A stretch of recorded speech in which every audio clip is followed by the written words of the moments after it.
Bagaimana pengaruh penyebaran Islam di Indonesia dalam bidang pendidikan?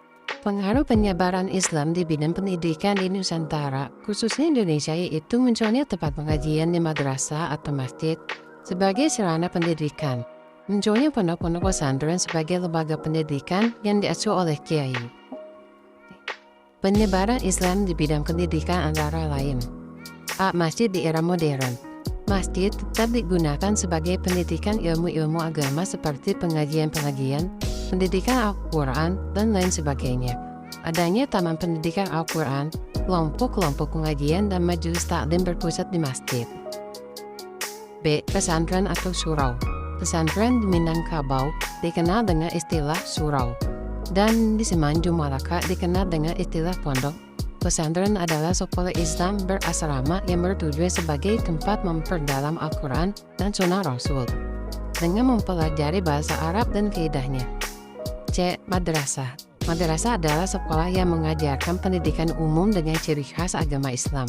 Ada dua jenis madrasah di Indonesia, yakni madrasah yang hanya mengajarkan pelajaran agama Islam yang disebut madrasah diniyah, dan yang mengajarkan agama Islam dan pelajaran umum disebut madrasah. D. Pendidikan tinggi Islam. Pada tingkat pendidikan tinggi, dikembangkan pendidikan tinggi Islam.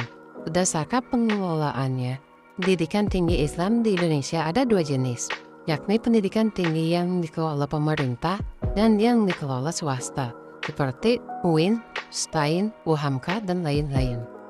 Bagaimana pendapat Anda mengenai pengaruh agama Islam terhadap Indonesia pada saat ini? Pengaruh Islam terhadap Indonesia dalam bidang pendidikan pada saat ini adalah sekolah menjadi sarana penyebaran Islam yang penting.